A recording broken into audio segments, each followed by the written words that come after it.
नमः संस्कृताय। प्रिय संस्कृत छात्राणी, संस्कृत सेवा में आप सभी का स्वागत है। मैं आज आप लोगों के समक्ष बिहार बोर्ड में एक पुस्तक का नाम है पीयूषम भाग 1, जो कक्षा 9 के सिलेबस में रखी गई है। यह पुस्तक आप लोगों के पठन पाठन के लिए बहुत ही उपयोगी है और इस पुस्तक का अध्ययन बिहार बोर्ड की परीक्षा में होता है। और ये पुस्तक का नाम, जैसा कि आप लोगों को हमने बता दिया पहले ही, पीयूषम भाग 1 है। और पीयूषम इस पुस्तक को हम लोगों को पढ़ना है और इस पुस्तक में देखना है कि हम लोग कितनी अच्छी व्याख्या कर सकते हैं, कितना अच्छा इस व्याख्या से प्रश्न आ सकते हैं, कितने प्रश्न इस पाठ से बन सकते हैं, कितने प्रश्न आप इस पीयूषम पुस्तक से निकाल सकते हैं। इन सभी का अध्ययन हम लोग इस वीडियो के माध्यम से करेंगे। हम लोग धीरे धीरे छोटी छोटी वीडियो के माध्यम से और धीरे धीरे पढ़ने का प्रयास भी करेंगे। आपको बता दें प्रिय छात्रों कि यह जो आपकी व्याख्या होगी, यह जो आपको पाठ पढ़ाया जाएगा, यह बिहार बोर्ड की परीक्षा में आपको बड़ा ही उपयोगी साबित होगा। इसलिए आप लोग इस वीडियो को पढ़ना ना भूलिएगा, देखना ना भूलिएगा। आपको सरलतम तरीके से इस वीडियो में पढ़ाने का प्रयास किया जाएगा। और आपको हमने बता दिया कि पुस्तक का नाम है पीयूषम, यह भाग 1 है और इसमें लिखा है, देखिए, प्रथमः पाठः।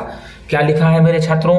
प्रथमः पाठः। प्रथमा पाठः मतलब पहला पाठ। आप देख सकते हैं प्रथमा पाठः, पहले पाठ का नाम हुआ और इसका नाम हुआ ईश स्तुति। आपको दिख रहा होगा स्क्रीन में बड़ी से। तो इसमें ईश स्तुति का मतलब होता है, अर्थात ईश मतलब होता है इष्ट और स्तुति मतलब इष्ट की स्तुति, अर्थात इष्ट की वंदना या अर्चना आप कह सकते हैं। ईश मतलब ईश्वर होता है और स्तुति मतलब वंदना अर्चना आप कर सकते हैं। तो ईश स्तुति मतलब ये हुआ सीधे कि ईश्वर की वंदना। क्या हुआ भैया? ईश्वर की वंदना। ईश स्तुति मतलब ईश्वर की वंदना, अर्थात जिसको आप चाहते हो। इष्ट का एक अर्थ होता है, ईश का एक अर्थ होता है इष्ट भी, अर्थात जिसको आप सर्वाधिक चाहते हो इसको आप इष्ट भी कह सकते हैं। इसकी स्तुति आप करते हैं। जिस ईश्वर को आप चाहते हैं उनकी स्तुति का वर्णन कर सकते हैं आप। तो इस स्तुति का मतलब हुआ ईश्वर की वंदना। आइए हम लोग पाठ पे देखते हैं, पढ़ते हैं क्या लिखा है गद्यांश में। गद्यांश में लिखा है कि उपनिषदः भगवद गीता चेति जीवनस्य अभ्युदयाय विकसिताः अमूल्याः ग्रंथाः। अर्थात यहाँ पर उपनिषदों के बारे में चर्चा किया गया है और भगवद गीता के बारे में चर्चा किया गया है। तो भैया उपनिषद बता दें आपको उपनिषद के बारे में। पहले उपनिषद जो है उप और नि उपसर्ग पूर्वक शब्द धातु से क्विप प्रत्यय लग करके बनता है। उपनिषद में उप का जो अर्थ है वह समीप में होता है, नि का निश्चय या निष्ठा पूर्वक होता है और शब्द का अर्थ बैठना होता है। अर्थात जो विद्या गुरु के समीप निश्चय या निष्ठा पूर्वक बैठ करके ग्रहण की जाती है उसे उपनिषद विद्या भी कहते हैं। उसी का नाम उपनिषद है।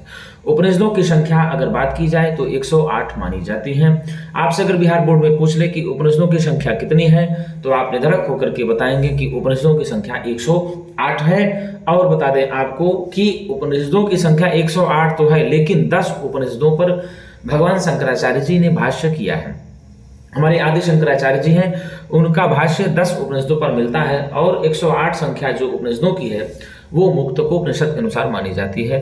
प्रश्न ऐसा भी पूछ सकता है कि कुल उपनिषदों की संख्या कितनी है, तो आप बताएंगे 108। मान ले कि प्रश्न मुक्तकोपनिषद के अनुसार उपनिषदों की संख्या कितनी है, तो आप बोलेंगे 108। और अगर प्रश्न पूछता है आपसे कि शंकराचार्य के अनुसार उपनिषदों की संख्या कितनी है, तो आप बताएंगे 10, क्योंकि 10 उपनिषदों पर ही शंकराचार्य जी का भाष्य प्राप्त होता है। इसी के अनुसार 10 बताया जा सकता है। तो उपनिषद शब्द बहुवचनांत है, रूप चलता है उपनिषद, उपनिषदो, उपनिषदः। अर्थात यहाँ दिया फिर भगवत गीता, अर्थात भगवता गीता इति भगवत गीता, अर्थात भगवान के मुखारबिंदों से ही जो साक्षात गाई गई हो उसको ही भगवत गीता कहते हैं। तो यहाँ पर दिया उपनिषद और भगवत गीता जीवनस्य अभ्युदयाय विकसिताः अमूल्याः ग्रंथाः।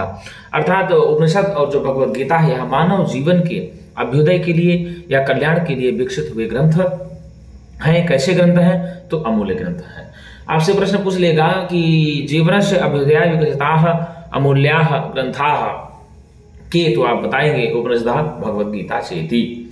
फिर दिया उपनिषदः अनेकेषां ऋषीणां विचारान् प्रकटयन्ति। अब उपनिषदों के बारे में कहा गया कि उपनिषद क्या करती हैं, तो भैया उपनिषद करती हैं अनेकों ऋषियों के विचारों को प्रकट करती हैं उपनिषदें। अर्थात जो उपनिषदों का कार्य है अनेकों ऋषियों के विचारों को प्रकट करती हैं। फिर क्या कहा? भगवत गीता तो केवल योगेश्वर से कृष्ण से, और यह जो भगवद गीता है वह तो केवल योगेश्वर भगवान श्री कृष्ण के विचारों को प्रकट करती है। भगवद गीता किसके विचारों को प्रकट करती है? तो बताया जाएगा भगवान कृष्ण के विचारों को प्रकट करती है, अर्थात योगेश्वर कृष्ण के विचारों को प्रकट करने वाला कौन है? तो बताएंगे भगवद गीता।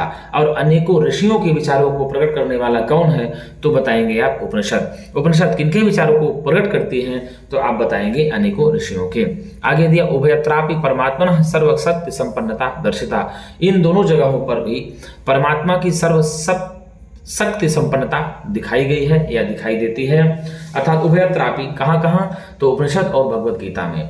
उपनिषद और भगवद गीता में परमात्मा की महान शक्ति सर्वशक्ति संपन्नता दिखाई गई है, अर्थात भगवान या जो परमात्मा है या जो ईश्वर है यह संपूर्ण शक्ति से संपन्न है, ऐसा उपनिषद और भगवद गीता में दिखाया गया है। क्यों? आप भगवद गीता में सीधे कहा ना, भगवता गीता इति भगवद गीता, भगवान ने ही इसको साक्षात गा दिया हो, वही है भगवद गीता। अस्मिन् पाठे तस्यैव परमेश्वरस्य स्तुतिः वर्तते, अर्थात इस पाठ में, अस्मिन् पाठे मतलब कस्मिन् पाठे? इस स्तुति पाठ में, अर्थात इस स्तुति पाठ में तस्यैव उस परम परमेश्वर की स्तुति वर्तते, स्तुति है।